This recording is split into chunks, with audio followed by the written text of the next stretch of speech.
اللہ رب العزت نے اس کائنات کو دو طریقے سے پیدا فرمایا ہے۔ ایک کائنات کا وہ حصہ جس کو اللہ رب العزت نے کن سے پیدا فرمایا، امر سے پیدا فرمایا۔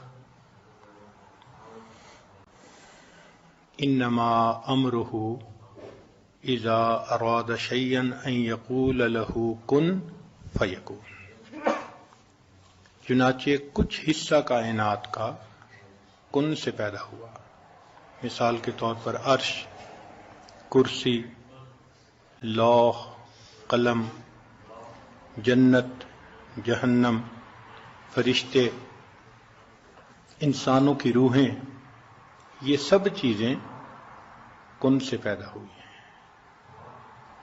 اس پوری چیزوں کے جہان کو عالم امر کہتے ہیں۔ اللہ تعالیٰ کی عظمتوں کا اندازہ لگائیے کہ ایک چیز کا وجود نہیں، نقشہ نہیں، میٹیریل نہیں، وہ پروردگار عالم کن فرما دیتا ہے اور وہ چیز اسی وقت وجود میں آ جاتی ہے۔ جنت کی تفصیلات تو آپ پڑھتے ہی رہتے ہیں، کوانٹٹی اور کوالٹی کے اعتبار سے وہ کیسی ہے۔ ایسی جنت کو بنا دینا،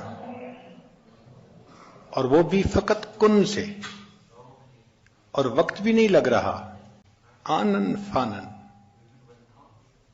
تو اللہ رب العزت نے اپنی صفت خالقیت کا اظہار فرمایا کہ دیکھو میں کتنا عظیم ہوں، زمین و آسمان کے خزانے میرے ہاتھوں میں ہیں، میں ایک کام کا ارادہ کرتا ہوں، حکم دیتا ہوں، وہ کام ہو جاتا ہے۔ تو ان تمام چیزوں کو عالم امر سے کہا جاتا ہے۔ جنت کے بارے میں فرمایا ما لا عین رأت ولا اذن سمعت ولا خطر علی قلب بشر، کہ ایسی جنت ہے اس کی خوبصورتی کی حقیقت کے بارے میں کسی کان نے کبھی کچھ سنا نہیں، کسی آنکھ نے دیکھا نہیں، بلکہ کسی دل کے اوپر اس کا خیال بھی نہیں گزرا، اتنی خوبصورت وہ ہے، بیونڈ امیجنیشن۔ کوئی انسان جنت کی خوبصورتی کے بارے میں دنیا میں رہتے ہوئے سوچ بھی نہیں سکتا، وہ کیسی جنت ہوگی۔ اور اس جنت کو رب کریم نے کن سے پیدا کر دیا۔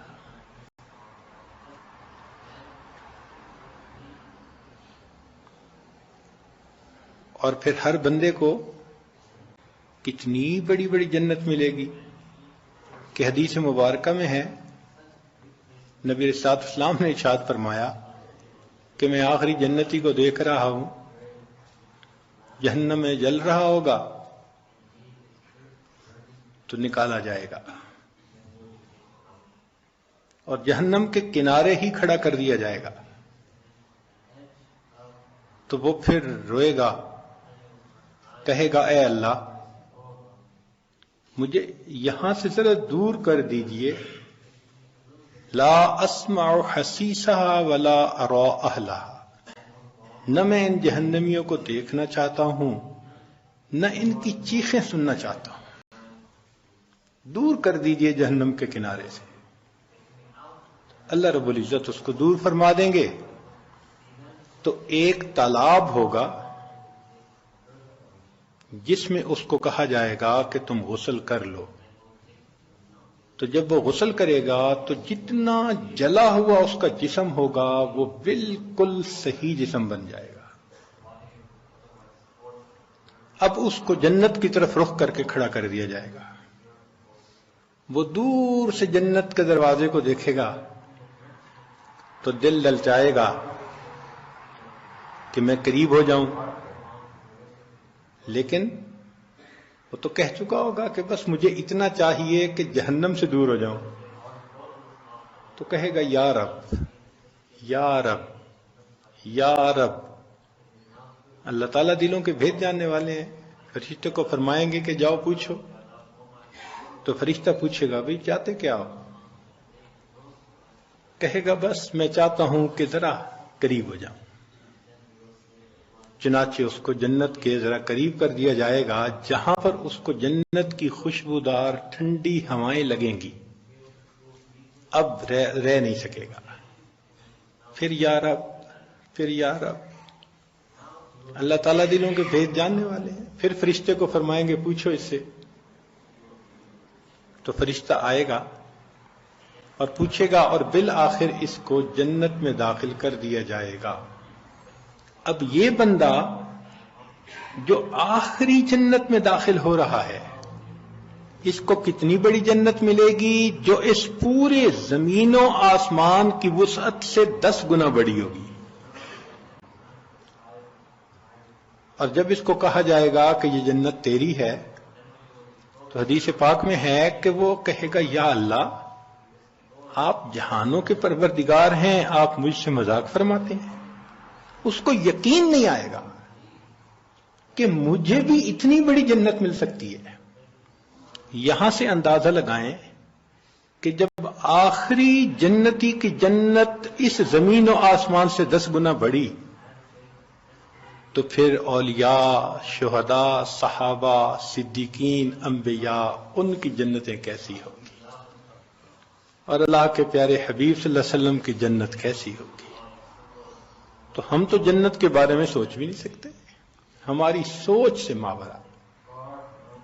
تو وہ تمام چیزیں جو اللہ رب العزت نے کن سے پیدا فرمائی، اس عالم کو عالم امر کہتے ہیں.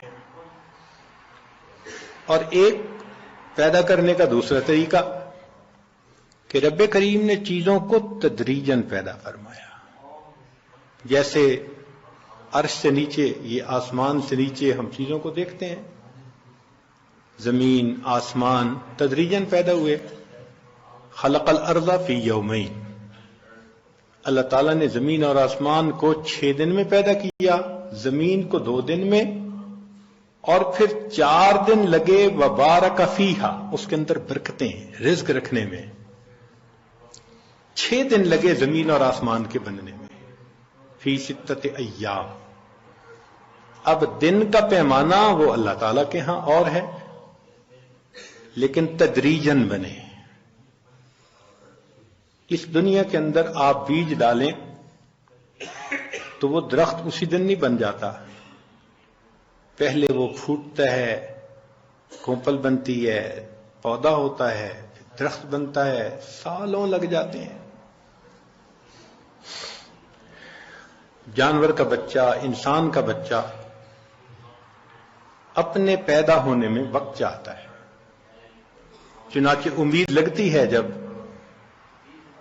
تو اس کے 10ویں مہینے جا کر پھر بچے کی پیدائش ہوا کرتی ہے. اور وہ بچہ بھی ایسا کہ نہ بیٹھ سکتا ہے، نہ کھڑا ہو سکتا ہے، نہ کچھ کھا سکتا ہے، نہ بول سکتا ہے، نہ بات کو سمجھ سکتا ہے. اس کے اپنی تمام صفات کے جوبن پر آنے میں پھر 35-40 سال لگتے ہیں. تو جس عالم کو رب کریم نے تدریجاً گریجولی پیدا کیا، اس کو عالم خلق کہتے ہیں. ارشاد فرمایا الا لہ الخلق والامر تبارک اللہ احسن الخالقین. عالم امر بھی اللہ کا اور عالم خلق بھی اللہ کا. کتنا برکت والا وہ پروردگار ہے جس نے ان دونوں عالموں کو پیدا کر دیا.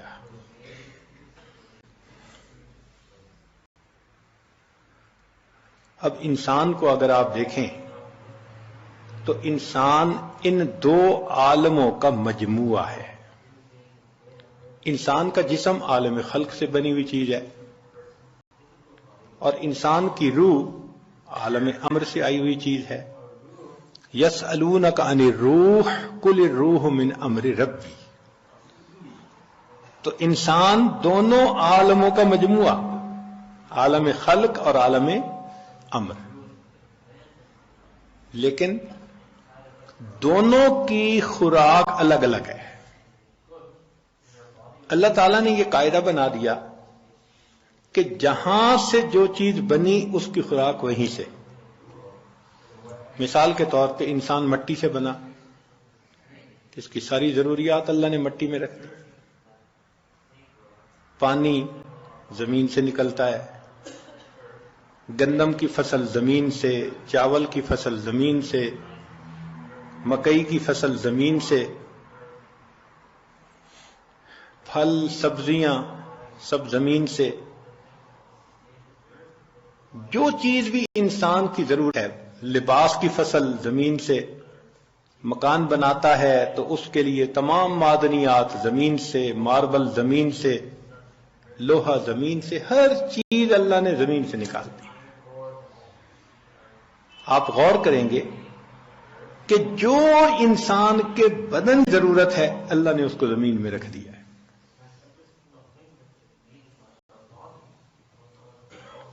اور جو انسان کے روح کی ضرورت ہے یا غذا ہے وہ وہیں سے آتی ہے جہاں سے انسان کی روح آئی.